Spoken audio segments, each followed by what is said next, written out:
বিশ্ব সংবাদে আপনাকে স্বাগত। শুরুতেই জানাবো হাতে পাওয়া সর্বশেষ আন্তর্জাতিক সংবাদের শিরোনাম, পরে বিস্তারিত। জানিয়ে দেব এই মুহূর্তে হাতে পাওয়া সর্বশেষ গুরুত্বপূর্ণ আপডেট আন্তর্জাতিক সংবাদ। ইরান ইসরায়েল ফিলিস্তিনি ত্রিমুখী যুদ্ধ চলছে। শুরুতেই থাকছে গুরুত্বপূর্ণ সংবাদের শিরোনাম। নেতানিয়াহুর টাকা নেওয়ার গোপন নথি ফাঁস। বারবার বিতর্কের জন্ম দিয়েছেন ইসরায়েলের প্রধানমন্ত্রী বেঞ্জামিন নেতানিয়াহু। ক্ষমতায় টিকে থাকতে হেন কাজ নেই যা তিনি করেননি, তবে এবার তার থলের বিড়াল বেরিয়ে আসার উপক্রম হয়েছে। যুক্তরাষ্ট্রভিত্তিক অলাভজনক একটি গবেষণা প্রতিষ্ঠান ফাঁস করে দিয়েছে গোপন তথ্য। মধ্যপ্রাচ্যের একটি দেশের কাছ থেকে একবার নয় দুইবার করে টাকা নিয়েছেন বেঞ্জামিন নেতানিয়াহু। এবার নেতানিয়াহু কঠিন আকারে ফেঁসে যাচ্ছেন। চরম বিপদে পড়েছে ইসরায়েলের মন্ত্রিসভা। এবার জানাবো হঠাৎ টার্কিশ এয়ারলাইন্সের অফিস বন্ধ করল ইরান। তুরস্কের পতাকাবাহী টার্কিশ এয়ারলাইন্সের অফিস বন্ধ করে দিয়েছে ইরান। দেশটির রাজধানী তেহরানে অবস্থিত গুরুত্বপূর্ণ অফিসটি হঠাৎই বন্ধ করে দেয় ইরানি পুলিশ। কারণ হিসেবে টার্কিশ এয়ারলাইন্সের কর্মীদের দ্বারা ধর্মীয় একটি বিধান অগ্রাহ্য করার কথা বলা হয়েছে।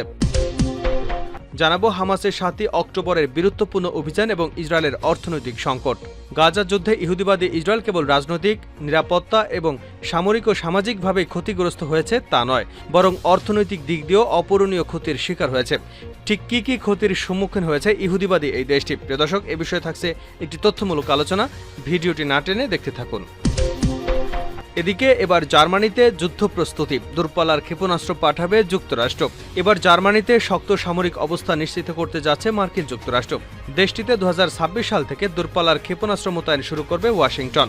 ভবিষ্যতে জার্মানিতে মোতায়েন করতে যাওয়া মার্কিন এসব দূরপাল্লার স্ট্রাইক সিস্টেমের মধ্যে রয়েছে SM-6, টমাহক এবং ভয়ঙ্কর সব হাইপারসনিক অস্ত্র। এবং সর্বশেষ জানাবো একটি হৃদয় বিদারক আন্তর্জাতিক সংবাদ। বিবিসির সাংবাদিকের 2 স্ত্রী এবং কন্যাকে হত্যা। যুক্তরাজ্যের পূর্ব ইংল্যান্ডে বিবিসির এক সাংবাদিকের স্ত্রী এবং তার 2 মেয়েকে হত্যা করা হয়েছে। এ ঘটনায় সন্দেহভাজন এক ব্যক্তিকে আটক করেছে পুলিশ। সিএনএনের এক প্রতিবেদনে এ তথ্য জানানো হয়েছে। এতক্ষণ শিরোনাম শুনছিলেন, এবার বিস্তারিত। প্রিয় দর্শক, আপনি যদি এই চ্যানেলে নতুন হয়ে থাকেন, ভিডিওটি দেখতে দেখতে চ্যানেলটি সাবস্ক্রাইব করে আমাদের সঙ্গেই থাকুন। আর এই ভিডিও সম্পর্কে আপনি আপনার মূল্যবান মতামতটি কমেন্ট বক্সে জানিয়ে দিন। আর হ্যাঁ প্রিয় দর্শক, জানিয়ে দিন ভিডিওটি কোথা থেকে দেখছেন। নেতানিয়াহুর টাকা নেওয়ার গোপন নথি ফাঁস। বারবার বিতর্কের জন্ম দিয়েছেন ইসরায়েলের প্রধানমন্ত্রী বেঞ্জামিন নেতানিয়াহু। ক্ষমতায় টিকে থাকতে হেন কাজ নেই যা তিনি করেননি, তবে এবার তার থলের বিড়াল বেরিয়ে আসার উপক্রম হয়েছে। যুক্তরাষ্ট্রভিত্তিক অলাভজনক একটি গবেষণা প্রতিষ্ঠানের ফাঁস করা গোপন তথ্য বলছে, মধ্যপ্রাচ্যের একটি দেশের কাছ থেকে টাকা নিয়েছে বেঞ্জামিন নেতানিয়াহু। গত 12 বছরে অন্তত 2বার এদেশ থেকে নেতানিয়াহুর কাছে টাকা পৌঁছেছে। গাজা উপত্যকায় উল্লেখযোগ্য সাফল্য দেখা পায়নি ইসরায়েল। এর মধ্যে চাঞ্চল্যকর কিছু নথি ফাঁস করেছে Middle East Media Research Institute MEMRI. যুক্তরাষ্ট্রভিত্তিক এই সংস্থার প্রতিষ্ঠাতা ইসরায়েলের সাবেক একজন গোয়েন্দা। মেমোরি বলছে অন্তত 2বার কাতারের কাছ থেকে নেতানিয়াহু টাকা নেওয়ার তথ্য পেয়েছে তারা। রেভেন প্রজেক্টের আওতায় এসব নথি ফাঁস করা হয়েছে বলে এক প্রতিবেদনে জানিয়েছে জেরুজালেম পোস্ট। বিশ্বজুড়ে রাজনৈতিক এবং সামরিক নেতাদের সঙ্গে কাতার কিভাবে আর্থিকভাবে সম্পৃক্ত সেটি খুঁজে বের করতে এই রেভেন প্রজেক্ট হাতে নেওয়া হয়েছিল। বার্তা সংস্থা রয়টার্স জানিয়েছে, কাতারের প্রতিদ্বন্দ্বী প্রতিবেশী সংযুক্ত আরব আমিরাতের হয়ে কাজ করা এনএসের সাবেক একজন এজেন্ট ফাঁস করা নথির সূত্র ধরে এমন চাঞ্চল্যকর তথ্য বেরিয়ে আসে। ফাঁস হওয়া নথিতে 2012 সালের টপ সিক্রেট চিঠিও রয়েছে। কাতারের তৎকালীন প্রধানমন্ত্রী এবং পররাষ্ট্রমন্ত্রী শেখ হামাদ বিন জসিম আল থানির দেশটির সেই সময় অর্থমন্ত্রী ইউসুফ হোসেন কামালকে এই চিঠি লিখেছিলেন। চিঠিতে তিনি নেতানিয়াহুকে $5 কোটি দিতে কামালকে কাতারের আমির শেখ হামাদ বিন খলিফা আল থানির সিদ্ধান্তের কথা জানান। একই বছর কামাল আরেকটি চিঠিতে জানান ওই টাকা নেতানিয়াহুকে নগদ দেওয়া হয়েছে। ওয়ার্ল্ড ভিশন অর্গানাইজেশনের মাধ্যমে আনুষ্ঠানিকভাবে নেতানিয়াহুর ব্যাংকে টাকা ট্রান্সফারের চেষ্টা চালিয়েছিল কাতার, তবে সেই প্রচেষ্টা ব্যর্থ হয়ে যায়। জর্ডানের সিরিজ নথি অনুযায়ী আম্মানে HSBC ব্যাংকের ওই তহবিল ট্রান্সফার না করার নির্দেশনা দিয়েছিল জর্ডান কর্তৃপক্ষ। তাদের যুক্তি ছিল সন্দেহভাজন সংগঠনকে দেওয়ার উদ্দেশ্যই ওই টাকা ট্রান্সফার করা হয়েছিল। তবে জর্ডানের ওই নথি প্রকাশেরও ঘোষণা দিয়েছে মেমোরি। প্রকাশিত নথির তথ্য অনুযায়ী নেতানিয়াহু এবং আভিগডর লিবারম্যানের নির্বাচনী প্রচারণের জন্য কোটি কোটি টাকা দিয়েছে কাতার। মেমোরির প্রেসিডেন্ট এবং প্রতিষ্ঠাতা ইয়াগাল কারমুন বলেছেন, ইসরায়েল এবং পশ্চিমাদের শত্রু কাতারের উপর গবেষণা চালিয়ে এমন তথ্য পেয়েছি আমরা। মেমোরির ফাঁস হওয়া নথি অনুযায়ী কাতারকে অর্থ দিয়েছে ইসরায়েলও। তবে এত সব নথি প্রকাশের পরও মেমোরি বলছে নেতানিয়াহু যে টাকা নিয়েছেন এটি প্রমাণিত নয়। হঠাৎ টার্কিশ এয়ারলাইন্সের অফিস বন্ধ করল ইরান।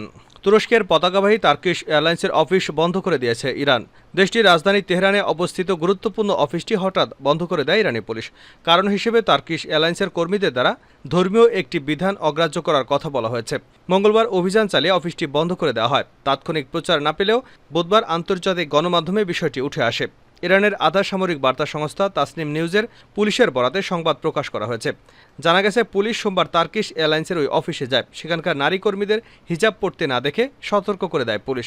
তখন তাৎক্ষণিক হিজাব পরতে হুমকিও দেওয়া হয়। বলা হয়, নারীদের মাথা ঢাকতে অস্বীকৃতি ইরানের আইনের লঙ্ঘন। ওই সময় নারী কর্মীরা পুলিশের সঙ্গে উচ্চবাচ্য করেন। এতে ক্ষুব্ধ হয় পুলিশ। পরের দিন পুলিশ আবারও সেখানে যায়। এবার তারা অফিসটি বন্ধ করে দেয়। তাসনিম নিউজ জানিয়েছে, বুধবারও অফিসটি খোলার ব্যাপারে কিছু জানায়নি পুলিশ। এ ব্যাপারে টার্কিশ এয়ারলাইন্সের কোনো বিবৃতি দেয়নি। ধারণা করা যাচ্ছে, উচ্চ পর্যায়ের বিষয়টি নিয়ে আলোচনা হচ্ছে।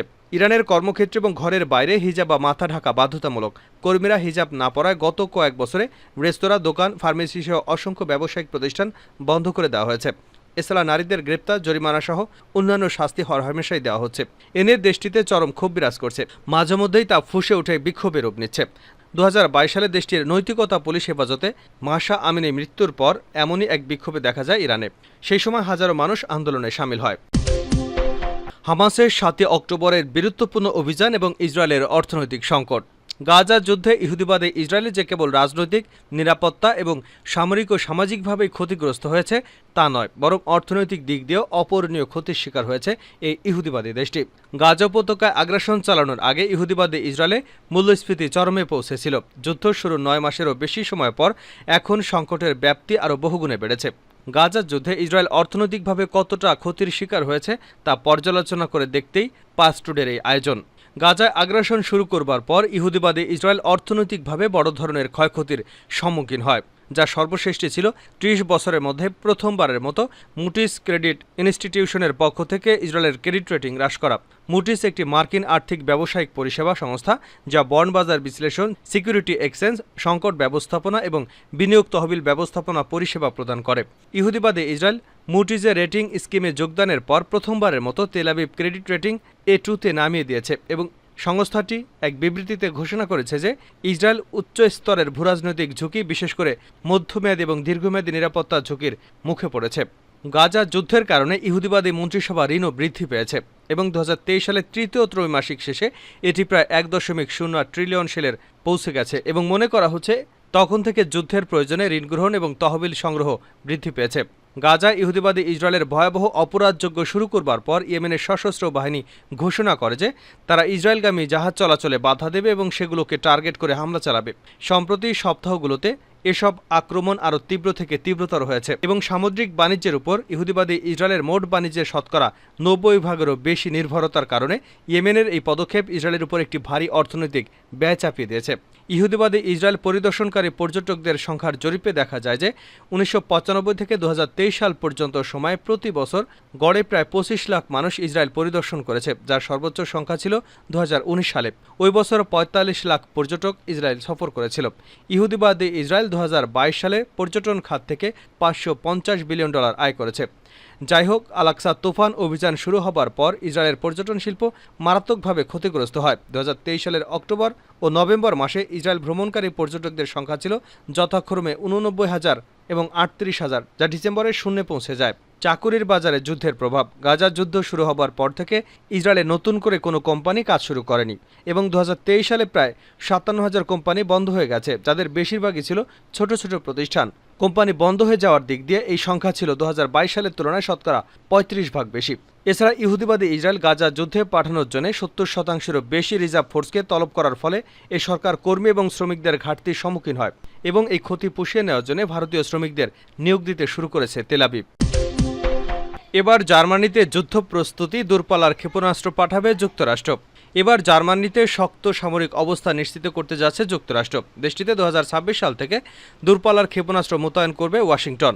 ভবিষ্যতে জার্মানিতে মোতায়েন করতে যাওয়া মার্কিন এসব দূরপাল্লার স্ট্রাইক সিস্টেমের মধ্যে রয়েছে SM-6, টমাহক এবং ভয়ঙ্কর সব হাইপারসনিক অস্ত্র।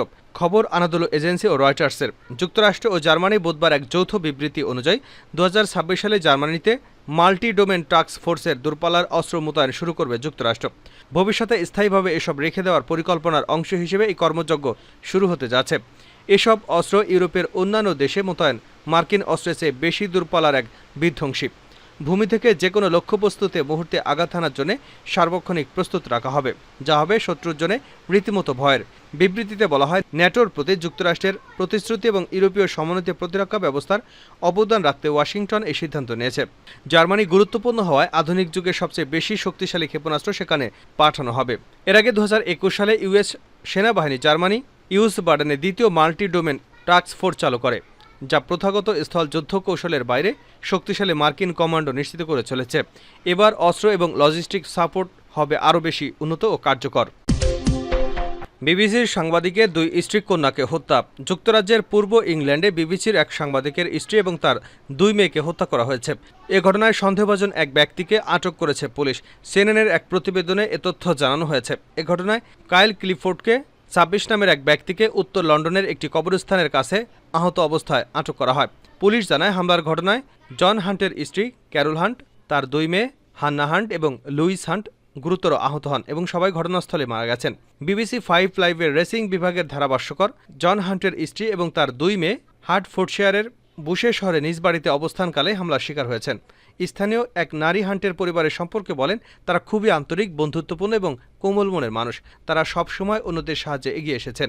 পুলিশ জানিয়েছে, এই হত্যাকাণ্ডের সন্দেহভাজন যে ব্যক্তিকে আটক করা হয়েছে তিনি 2 বছর আগে সেনাবাহিনীর চাকরি ছেড়ে দেন। বিবিসিতে 30 বছরের বেশি সময় ধরে চাকরি করছেন হান্ট।